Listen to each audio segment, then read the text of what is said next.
Turok is back in an all-new adventure that takes the series back to its roots. Turok Evolution sees the Native American dinosaur hunter return to his primeval best, but with great new weapons, superbly organic environments, and hot new enemies.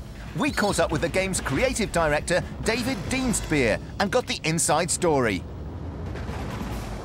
The goal for us is to create the same game across all three platforms, so we are not planning exclusive levels for one version versus another. And the reason that we made that decision is obviously because we have a simultaneous release planned, or a near simultaneous release planned.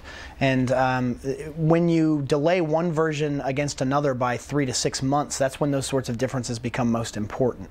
We don't create worlds that, only have bad guys and good guys in them. We create worlds that live and breathe around the player. So that means as you're moving through these jungles, you're going to see butterflies in the air, dragonflies, water bugs, fish, turtles, spiders, parrots in the trees, little birds on the ground, picking at the soil. You're going to see life all around you, and you can interact with all of it. So if you want to be mean to the monkey, you can be mean to the monkey. If you got a problem with frogs, you can kill the frogs. It's really up to the player. Those things create discovery, and discovery is inherently enjoyable. The main flow of the game is more linear. There's a lot of open space. There's a lot of different ways that the player can engage in the combat in the game. You can skip entire little components and submissions and things like that if you want to. But we really do try to pull the player through on a kind of what I call a loose leash. The other thing that we do with our environments is we make them a key part of the gameplay. It's not just a place to walk around in, it's a place that can react to the player and that the player can react to. So what that means is the foliage in the game is all swaying in the wind. You'll see grass blades growing in the, blowing in the wind. You'll see trees rocking back and forth.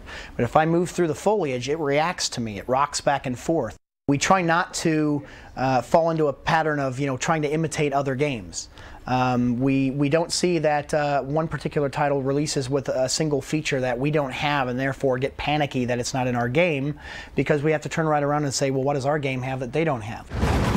Games need something special. If everybody's just creating the exact same functions of the exact same gameplay elements, then you're going to get the same game over and over and over again, and that's not something that I'm interested in doing, and it's never anything that we set out to do when we create a Turok game.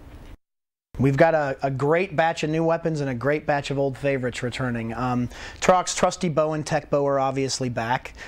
We've created an all-new chain gun that we call the Trinity class tri-barreled chain gun, which is more outrageous than any chain gun that you've probably ever seen in a game.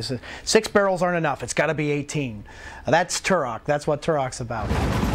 The player walks through jungles, both daytime and nighttime. They fly over jungles. They fly through arid desert landscapes. They try to infiltrate enemy bases, which are far more architecturally based, stonework and metal. And then they also infiltrate entire moving battle stations, which are made of nothing but steel and moving parts. But in addition to that, we have brought back the cerebral bore in the form of an all-new derivative called the swarm bores. And rather than firing a single bore at an enemy's head, it actually fires 5 bores that track at different points on the enemy's body. So it will strike the hip joints, the shoulder joints, and the head. And I'll leave it up to your imagination as far as what that does to a bad guy. But let's just say, the original got us in trouble. This one's going to get us in more trouble. The end result is fantastic. All 3 versions of the game look beautiful, and it was well worth the trouble.